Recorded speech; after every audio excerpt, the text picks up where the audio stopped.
Om Bhurbhuva Swaha Tat Savitur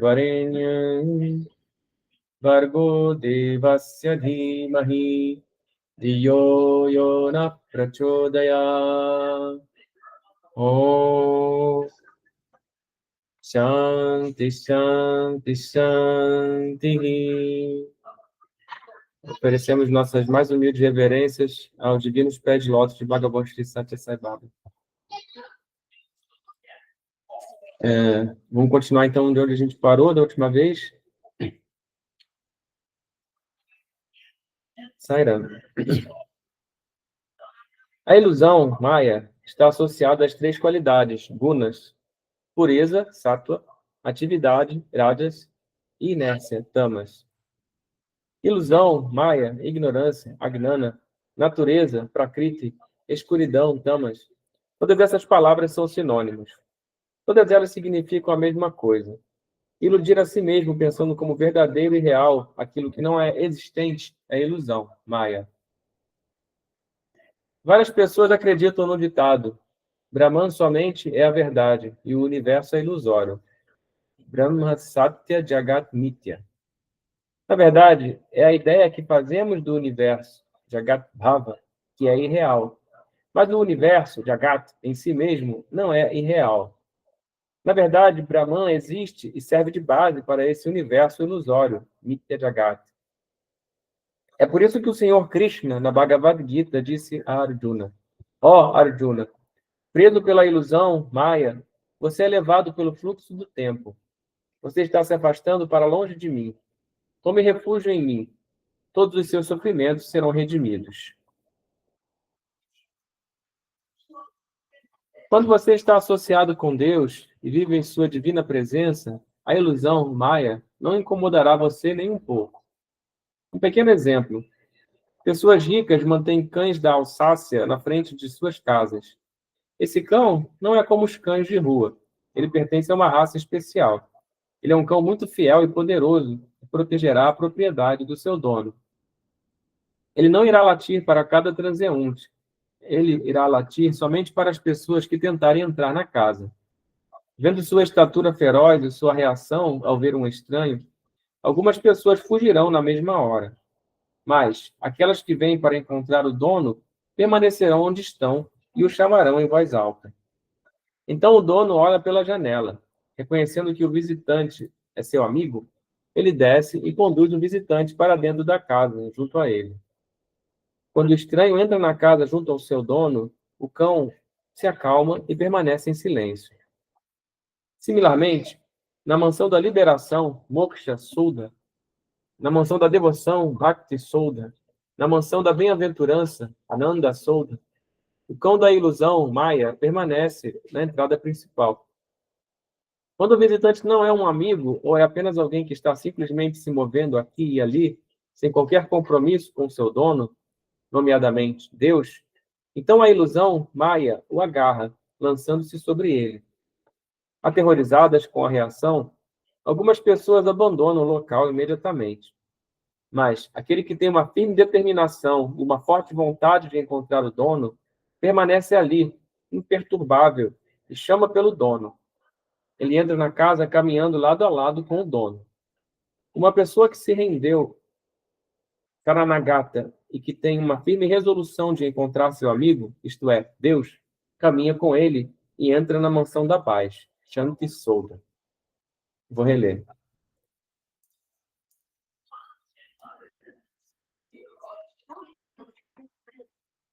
A ilusão, Maya, está associada às três qualidades, gunas: pureza, sattva, atividade, rajas, e inércia, tamas. Ilusão, Maya, ignorância, agnana, natureza, prakriti, escuridão, tamas. Todas essas palavras são sinônimos. Todas elas significam a mesma coisa. Iludir a si mesmo pensando como verdadeiro e real aquilo que é não existente é ilusão, Maya. Várias pessoas acreditam no ditado: Brahman somente é a verdade e o universo é ilusório. Brahma Satyam Jagat Mithya. Na verdade, é a ideia que fazemos do universo de Agatha que é irreal. Mas o universo de Agatha em si mesmo não é irreal. Na verdade, Brahman existe e serve de base para esse universo ilusório, Mithya Jagat. É por isso que o Senhor Krishna, na Bhagavad Gita, disse a Arjuna: Ó Arjuna, preso pela ilusão Maya, você é levado pelo fluxo do tempo. Você está se afastando para longe de mim. Tome refúgio em mim. Todos os seus sofrimentos serão redimidos.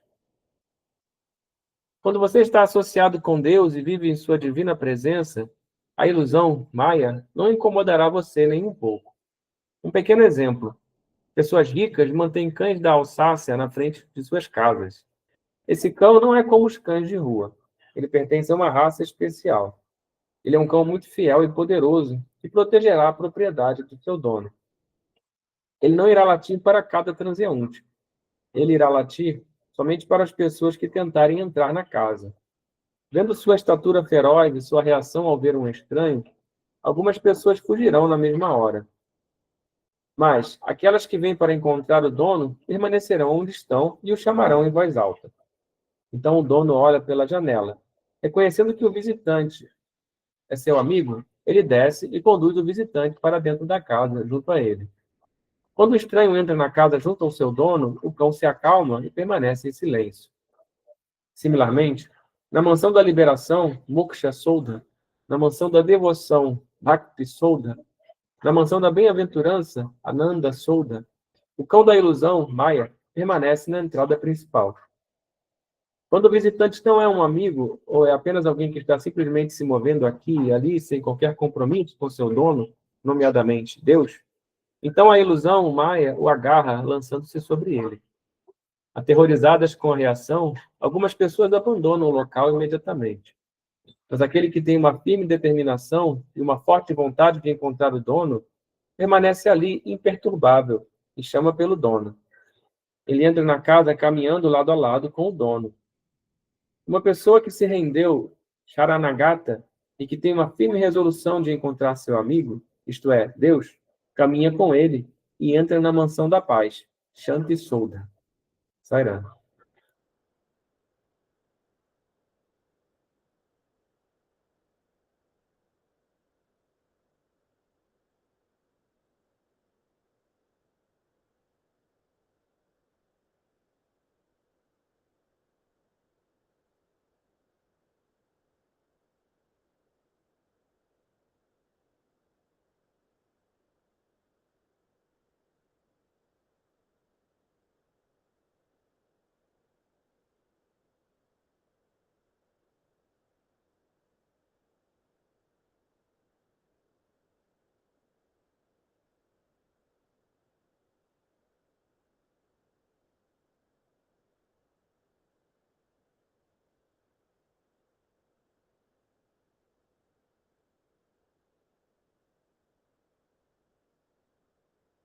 Saira, achei interessante que lá no começo ele destaca, né? Essa analogia também foi muito interessante, né? Da pessoa que vai se aproximar do dono da casa e o cachorro fica na porta e se você for um amigo do dono da casa, você consegue entrar, né? Mas lá no começo, o Sababa fala, né, sobre a questão do universo ilusório, né? E ele destaca que o que é ilusório é a forma como a gente vê o universo, né? O fato da gente não ter a visão de Brahman, né? A gente não ter a visão da unidade, né? O nosso sentimento de separação é que é ilusório, né? A gente imaginar que o universo é um monte de matéria, né? E cada pessoa é um ego separado, que não tem nada, nenhuma relação com os outros, né? Aí veio tudo como resultado o medo, né? O egoísmo, etc. Foi o que mais me chamou a atenção. Sério.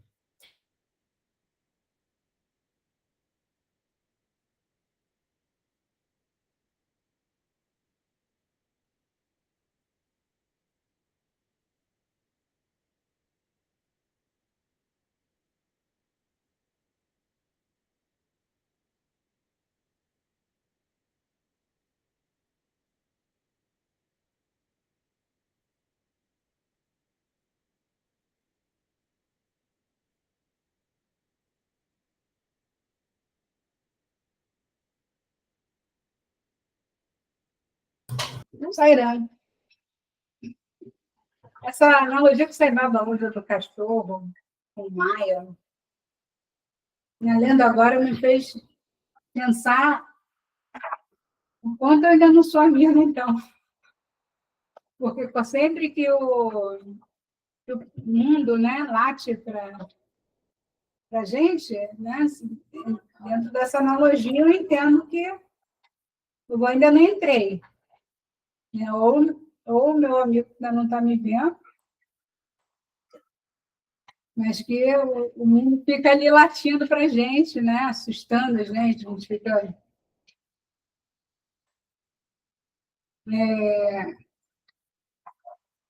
iludido mesmo, né? A crer que aquilo ali é ruim, que aquilo é bom, né? Então, eu fiquei pensando nisso. O quanto que eu, na porta, né, de Moksha, o quanto que eu sou amigo ou não, porque o cachorro continua latindo para mim. Sairã.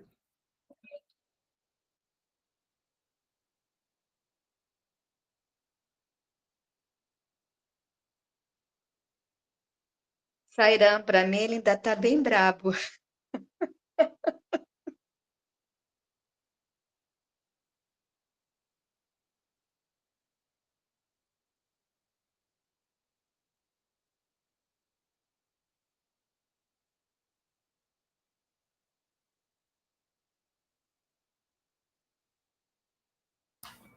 Sério. Eu vou continuar, então?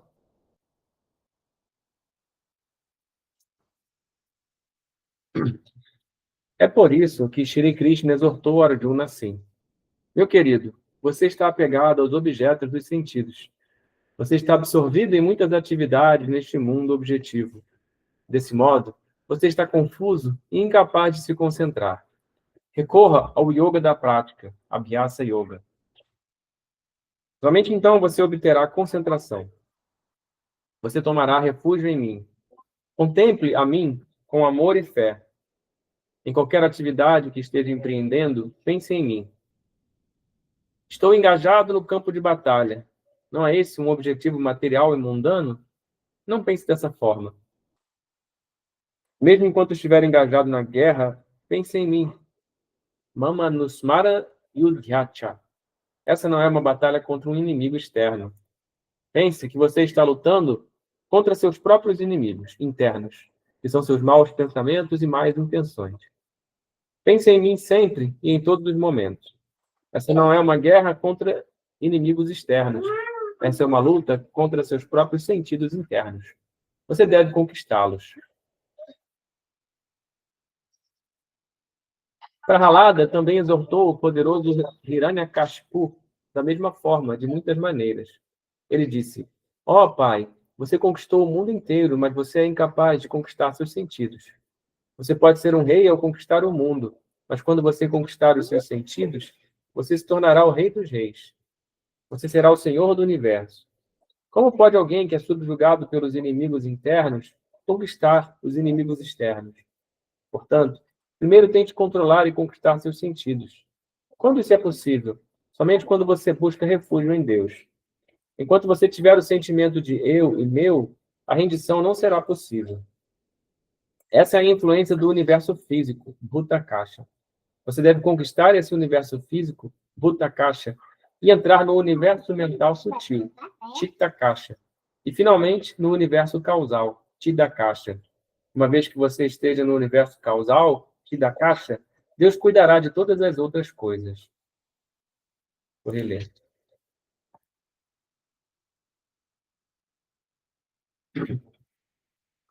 É por isso que Shri Krishna exortou Arjuna assim: meu querido, você está apegado aos objetos dos sentidos.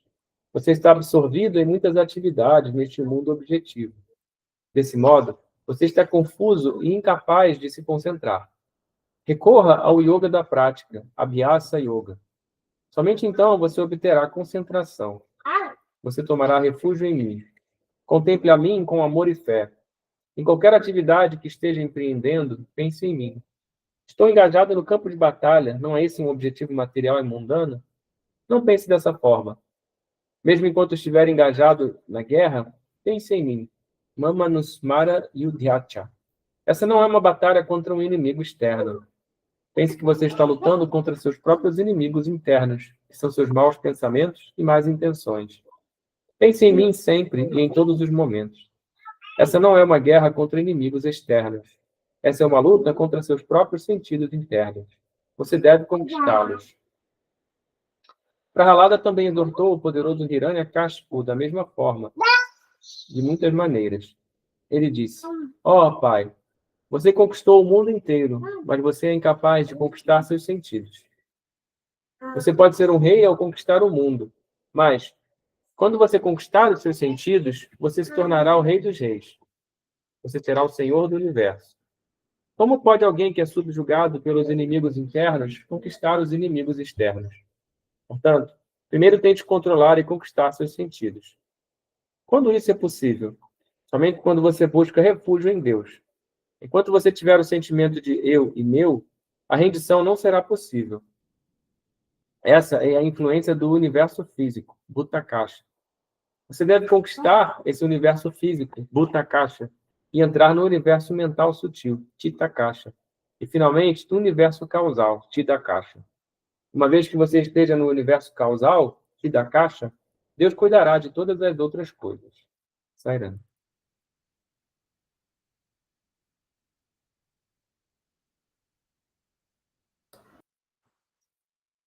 Sairam. Interessante, né, que a gente vê o mundo, né, de acordo com os nossos conceitos.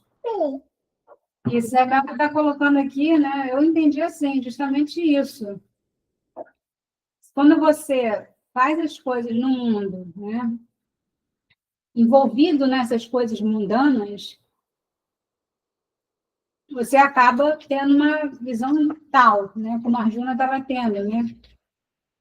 Mas quando você faz essas mesmas coisas, só que pensando em Deus, né, tendo uma visão interna, porque eu entendo assim, posso estar equivocada, mas eu entendo, quando eu tenho a visão interna, eu estou buscando por Deus. Né? Porque você mesmo fala, a gente não tem que buscar Deus lá fora. A gente tem que buscar Deus aqui dentro, na gente. Então, quando eu conseguir fazer isso, essa percepção do mundo vai ser diferente. Né? Como ele botou ali no exemplo de Arjuna, que é ótimo, né? Ele falou, você está achando que você está numa guerra, né? Contra inimigos. E que, de fato, com a visão externa, a gente vê isso mesmo, né? E que é a batalha de Kurukshetra, né? Os Kauravas e os Pandavas, né?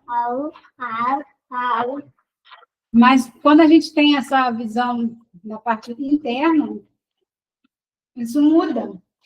Mesmo que a situação permaneça a mesma, talvez, não sei nem se permanece a mesma. Mas, aparentemente, para um observador externo, pode ser que é a mesma coisa. Tanto que a Arjuna atingiu lá, né? Posso dizer que se iluminou, e eu, que já li a Bhagavad Gita, não me iluminei, né? Então, eu sou observador externo. Para mim, continua a mesma coisa. Eu ainda não experimentei aquilo. E ele, naquele parágrafo anterior, ele fala, né? Quando você está ali na porta, né, de moksha, você chama o dono da casa.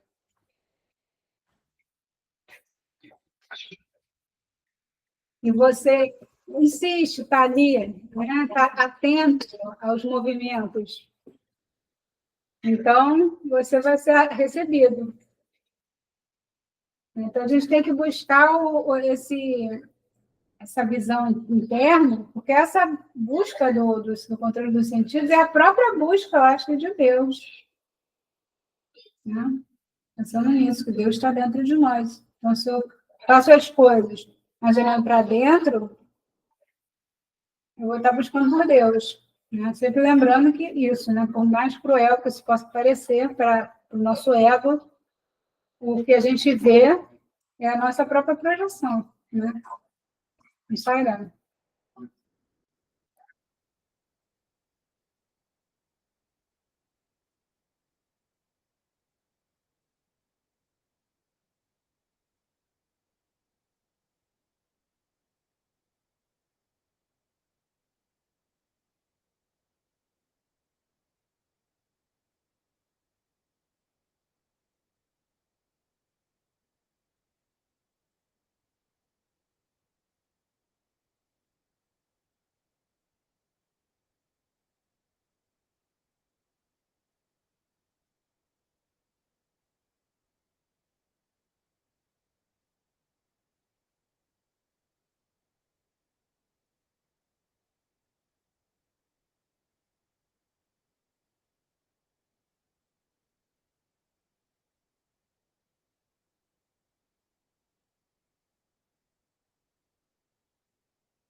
Sara, eu vou continuar então a leitura.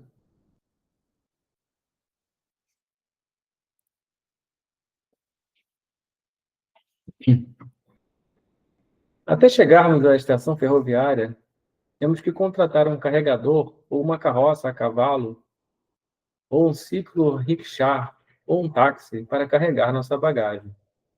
Se nenhum desses meios de transporte estiver disponível, nós teremos que carregar a bagagem na nossa cabeça.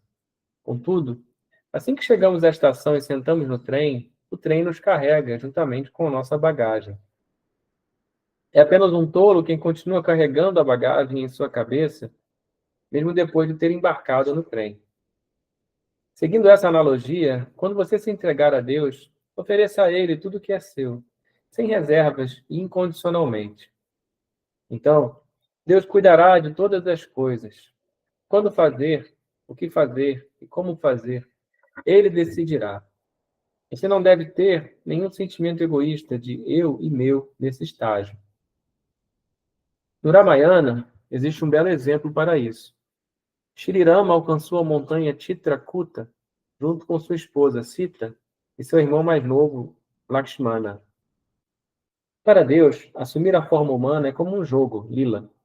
Ele é o condutor do jogo cósmico, Sutradhari.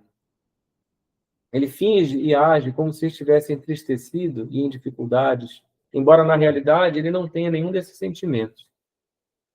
Deus se manifesta na forma humana, Daivam Manusha Rupena. Assim diz o ditado.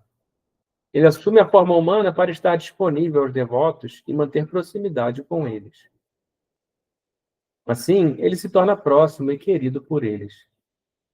Um dia, Rama estava sentado em uma pedra como se estivesse cansado. Ele estava enxugando seu suor e dizendo: Lakshmana, eu não posso caminhar mais. Construa uma pequena cabana de palha para na sala, nas proximidades. Vamos descansar nela. Lakshmana perguntou onde a cabana deveria ser construída. Rama respondeu: onde você quiser, tome sua própria decisão.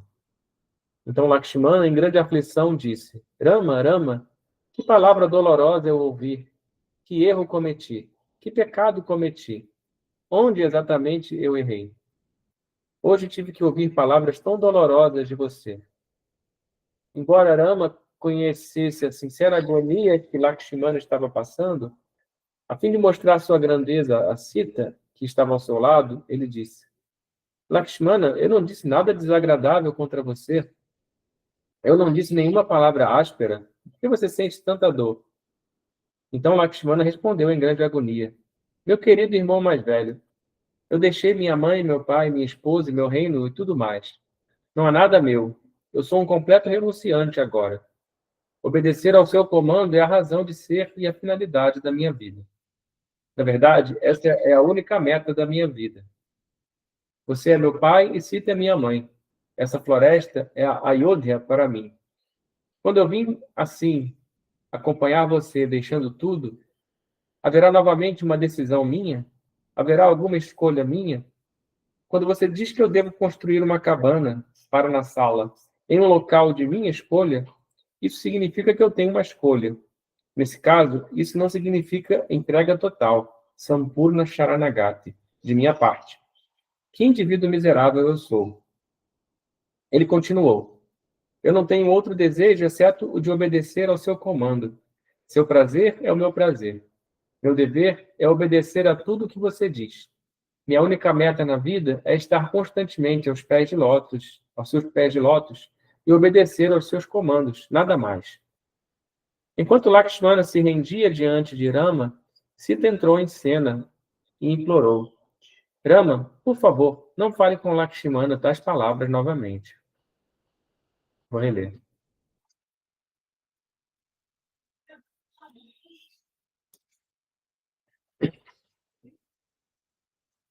Até chegarmos à estação ferroviária, temos que contratar um carregador ou uma carroça a cavalo, ou um ciclo rickshaw, ou um táxi para carregar nossa bagagem. Se nenhum desses meios de transporte estiver disponível, nós teremos que carregar a bagagem na nossa cabeça. Contudo, assim que chegamos à estação e sentamos no trem, o trem nos carrega juntamente com nossa bagagem. É apenas um tolo quem continua carregando a bagagem em sua cabeça, mesmo depois de ter embarcado no trem. Seguindo essa analogia, quando você se entregar a Deus, ofereça a Ele tudo o que é seu, sem reservas e incondicionalmente. Então, Deus cuidará de todas as coisas. Quando fazer, o que fazer e como fazer, Ele decidirá. Você não deve ter nenhum sentimento egoísta de eu e meu nesse estágio. No Ramayana, existe um belo exemplo para isso. Shri Rama alcançou a montanha Chitrakuta junto com sua esposa Sita e seu irmão mais novo, Lakshmana. Para Deus, assumir a forma humana é como um jogo, Lila. Ele é o condutor do jogo cósmico, Sutradhari. Ele finge e age como se estivesse entristecido e em dificuldades, embora, na realidade, ele não tenha nenhum desses sentimentos. Deus se manifesta na forma humana, Daivam Manusha Rupena, assim diz o ditado. Ele assume a forma humana para estar disponível aos devotos e manter proximidade com eles. Assim, ele se torna próximo e querido por eles. Um dia, Rama estava sentado em uma pedra, como se estivesse cansado. Ele estava enxugando seu suor e dizendo: Lakshmana, eu não posso caminhar mais. Construa uma pequena cabana de palha para na sala, nas proximidades. Vamos descansar nela. Lakshmana perguntou onde a cabana deveria ser construída. Rama respondeu: onde você quiser. Tome sua própria decisão. Então Lakshmana, em grande aflição, disse: Rama, Rama, que palavra dolorosa eu ouvi. Que erro cometi. Que pecado cometi. Onde exatamente eu errei? Hoje tive que ouvir palavras tão dolorosas de você. Embora Rama conhecesse a sincera agonia que Lakshmana estava passando, a fim de mostrar sua grandeza a Sita, que estava ao seu lado, ele disse: Lakshmana, eu não disse nada desagradável contra você. Eu não disse nenhuma palavra áspera. Por que você sente tanta dor? Então, Lakshmana respondeu em grande agonia: Meu querido irmão mais velho, eu deixei minha mãe, meu pai, minha esposa e meu reino e tudo mais. Não há nada meu. Eu sou um completo renunciante agora. Obedecer ao seu comando é a razão de ser e a finalidade da minha vida. Na verdade, essa é a única meta da minha vida. Você é meu pai e Sita é minha mãe. Essa floresta é a Ayodhya para mim. Quando eu vim assim acompanhar você deixando tudo, haverá novamente uma decisão minha? Haverá alguma escolha minha? Quando você diz que eu devo construir uma cabana para na sala, em um local de minha escolha, isso significa que eu tenho uma escolha. Nesse caso, isso não significa entrega total, Sampurna Sharanagati, de minha parte. Que indivíduo miserável eu sou. Ele continuou. Eu não tenho outro desejo, exceto de obedecer ao seu comando. Seu prazer é o meu prazer. Meu dever é obedecer a tudo que você diz. Minha única meta na vida é estar constantemente aos seus pés de lótus e obedecer aos seus comandos. Nada mais. Enquanto Lakshmana se rendia diante de Rama, Sita entrou em cena e implorou: Rama, por favor, não fale com Lakshmana tais palavras novamente. Sairam.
Sairana. Então aqui Sai Baba conta duas histórias, né? Essa história do trem primeiro e depois a história de Lakshmana.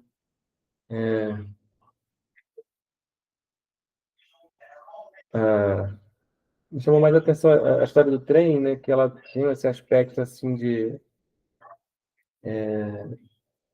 Deus cuidando do devoto, né? Quando você entra no trem, né, o trem leva você e leva a sua bagagem. Você não precisa mais carregar a sua bagagem. Da mesma forma, quando você se entrega para Deus, né? Ele cuida de, ele cuida de tudo, né? Inclusive das suas escolhas. Eu lembrei de uma história de Sai Baba que uma vez estava com os estudantes e ele fez um discurso falando sobre os vários tipos de yoga. Karma Yoga, Dhyana Yoga, etc. E, e um dos estudantes perguntou para o Sai Baba como que eu posso escolher qual desses caminhos é o melhor para mim. E Sai Baba falou, não, não sou eu que escolho. Então, assim, no sentido de que, né, Deus, ele como o Atma, né, que é o ser interior de cada um, né, é ele quem escolhe. Então, a gente nem não precisa se preocupar nem com isso, né?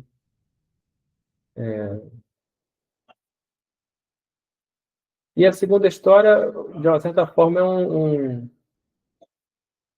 um exemplo assim, um tanto extremo, né, dessa entrega, né? Onde o Lakshmana se recusava, inclusive, a tomar uma simples decisão, a fazer uma simples escolha, né? E queria que o próprio Rama dissesse para ele onde que ele iria construir a cabana. É uma história ilustrativa, né? Para exemplificar esse sentimento, né? Sairá.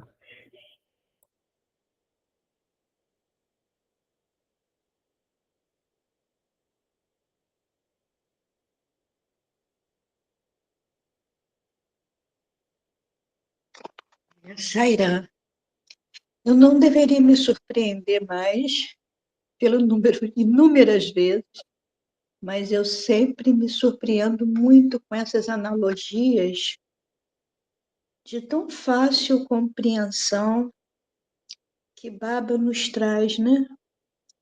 Sobre as ações que já deveríamos naturalmente fazer e que temos tanta dificuldade. Porque muitas das vezes a gente entra no trem, pode repousar a bolsa, a sacola, a mala, enfim, no chão, no banco ao lado, mas a gente continua com a sacola pendurada no ombro, né? Carregando peso, não conseguindo soltar. Né? A gente não consegue soltar. A entrega, para ser verdadeira, é quando a gente solta a bolsa. E como é difícil. Por isso que eu muitas vezes penso, eu sou uma eterna pessoa que pretende ser devota de Sai Baba, porque são coisas a princípio tão simples que ele nos pede, mas quando a gente vai tentar colocar em prática, no cotidiano mesmo, na nossa vida diária, porque assim tem que ser, né? Não adianta a gente ficar estudando, estudando, estudando e não colocar nunca, ou pelo menos pensar no momento em que as coisas estão acontecendo. Talvez o meu comportamento interno ou interno e externo deveria ser assim. de acordo com os ensinamentos do meu mestre. Mas, ao mesmo tempo, tem uma outra força contrária que dificulta para a gente colocar na prática. E eu adoro esses ensinamentos dele porque é como se fosse sempre um tapa de luva de pelica, né? A gente está sempre ouvindo as mesmas coisas, sempre se prometendo que da próxima vez talvez eu consiga agir assim. E aí, quando chega essa próxima vez, a gente consegue colocar totalmente em prática aquilo que a gente ouviu. E às vezes ele faz as lilas dele, né? De não muito tempo depois da gente ter contato com algum conteúdo dos ensinamentos dele, aconteceu alguma coisa na vida prática. E a gente tem que ficar esperto de perceber, opa, está acontecendo isso agora, exatamente nesse momento. Vou colocar em prática, vou ter forças internas para colocar em prática. Mas, ao mesmo tempo, eu acho que esse debate interno que a gente fica na hora que as circunstâncias acontecem, as ações acontecem, também já é um caminho. Né? É sinal de que a gente não está tão cego assim, ao ponto de nem perceber. Então, a questão da percepção e os questionamentos, acho que já é um caminho, assim, um farol. Sairá.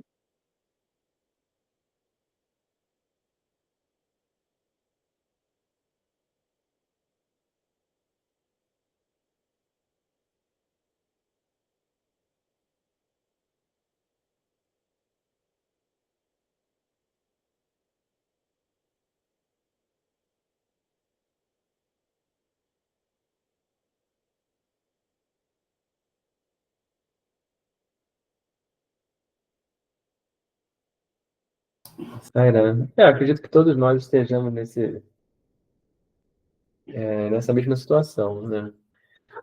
Eu até lembrei de uma foto, uma imagem que alguém compartilhou comigo, que tem aquela frase do professor Hermógenes, né? Entrego, confio, aceito e agradeço.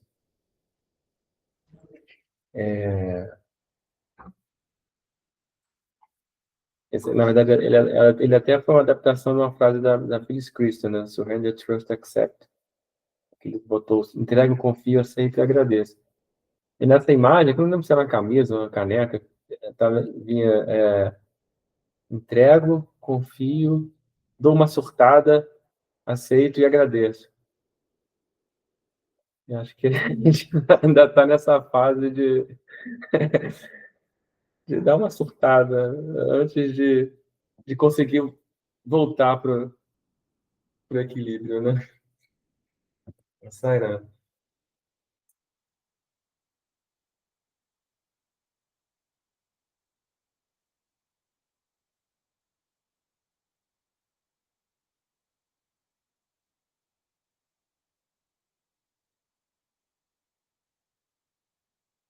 Sairá. Quando a Ana estava falando, me veio essa questão do hábito, né? Essa força muito intensa, né? No nosso hábito. Então, a gente tem que, para mudar o hábito, a gente tem que estar atento ao hábito para conseguir modificar, porque senão a gente age mecanicamente, automaticamente, não sei. Então, acho que o hábito é uma coisa muito forte mesmo, né? E enquanto eu estava ouvindo, né, como estou estudando astrologia, tá, fico pensando muita coisa assim, né? Que justamente as energias que estavam, né, atuando ali, quando a gente respirou pela primeira vez, né, elas demonstram os nossos hábitos, né, aquilo, e demonstram um caminho ali, né, de uma maneira. E a gente entregar a Deus, né? Fiquei pensando nisso, né? Esse se entregar a Deus, né? O que vem a ser, né? A gente buscar aceitar essa parte, primeiramente, eu acho que a gente tem que aceitar esse individual que nós somos, esse diva, né?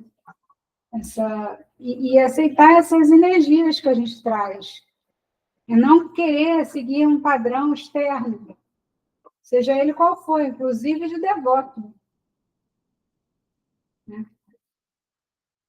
Porque o Sai Baba, ele tem, enfim, Deus, né? Vamos dizer assim, Deus tem muitos devotos, né? Vários, chamam ele por vários nomes. E pelo que o Sai Baba fala, todos são queridos por ele, né? Ele não gosta mais de um porque ele tem mais capacidade de devocional do que o outro que tem mais capacidade intelectual. Então, a gente tem que aceitar a gente como nós somos, e trabalhar a partir disso, e não a partir de um estereótipo, né? Que a gente acha que, por exemplo, eu achar que agora eu tenho que ser o Lakshmana, né? Eu não sou o Lakshmana, mas o Lakshmana é um exemplo, mas não para eu ser igual a ele, mas para eu refletir sobre o que ele fala, ou para as atitudes dele tocar a mim, né? Me modificar. Eu acho que nesse sentido. Não sai, Arana?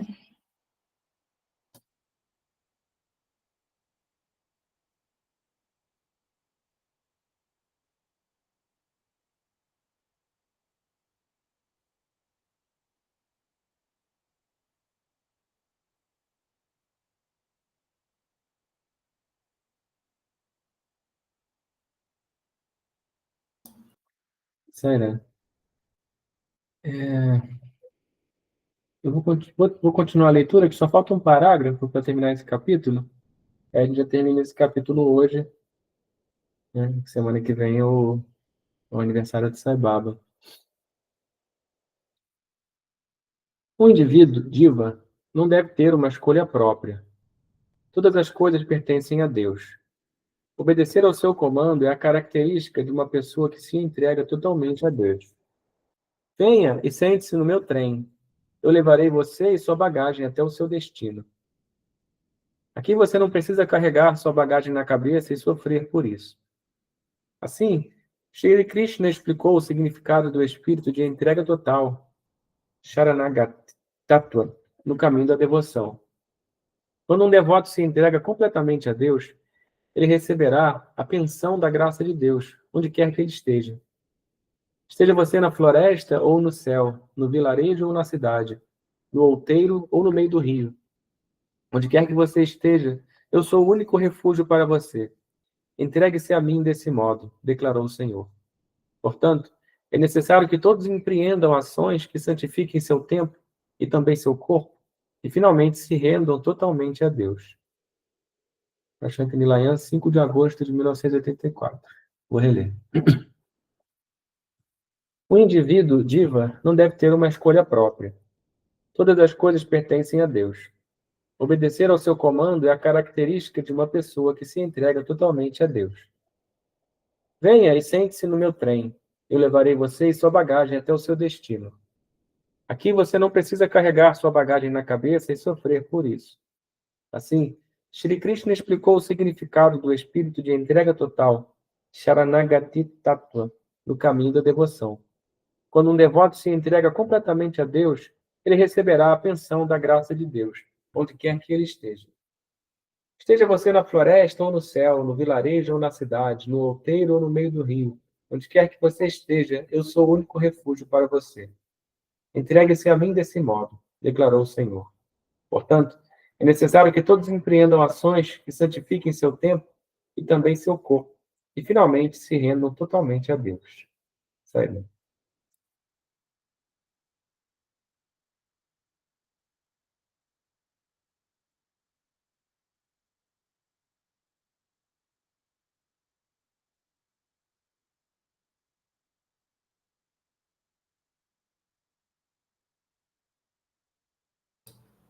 Sairá.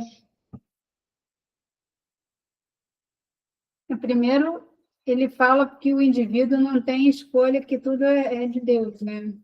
Exatamente. Eu lembrei daquilo que a gente falou, acho que foi semana passada, ou semana retrasada, a questão do livre-arbítrio.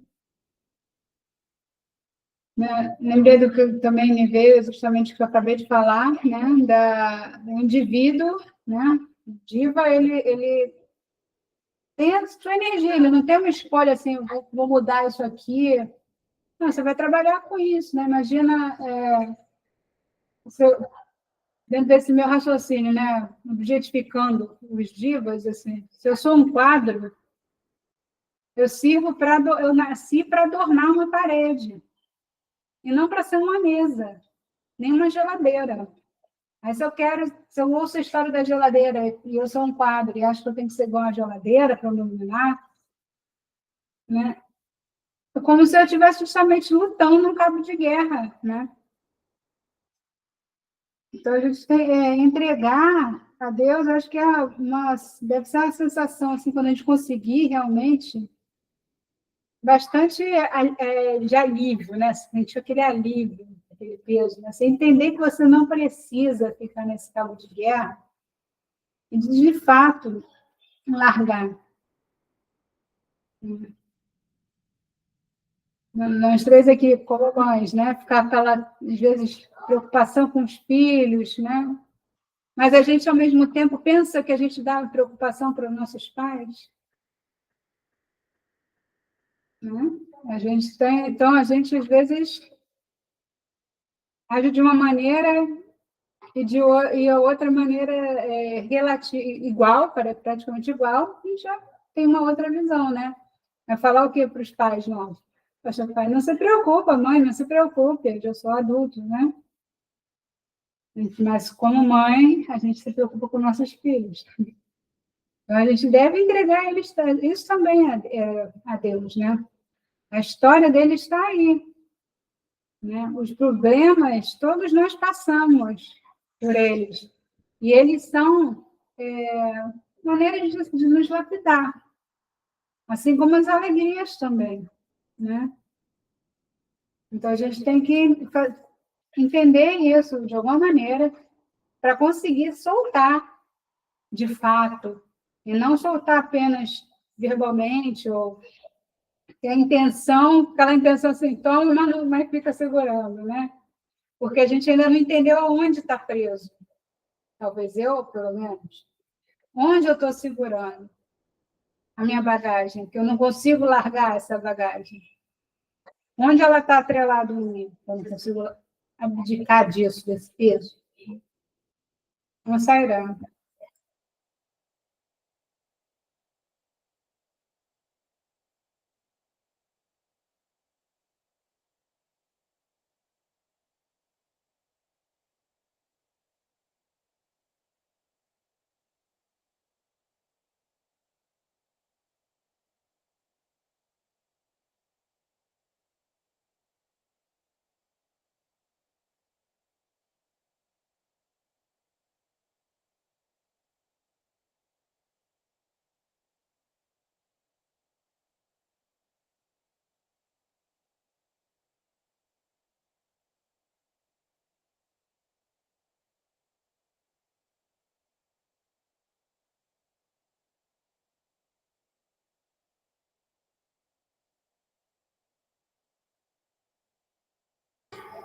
Sairá, essa última frase aqui, eu acho que ele dá um caminho aqui, né? Que é santificar o nosso tempo, nosso corpo e empreender ações, né? Quer dizer, empreender ações que santifiquem nosso tempo e nosso corpo e, finalmente, se render totalmente a Deus. Então, o primeiro passo antes de se render a Deus, né? Existem passos antes dessa empreender essas ações que santifiquem o tempo e também o corpo. Então, nisso é necessário. Para eu empreender ações que santifiquem o meu tempo e o meu corpo, eu preciso estar pensando em Deus, né? Senão, como é que eu vou fazer? Não vai dar, vou continuar agindo nesse automático. Então, a gente tem que dar um jeito, né, de fazer se lembrar, né, de Deus, de fato, não apenas mecanicamente. A gente ter essa lembrança genuína, sincera.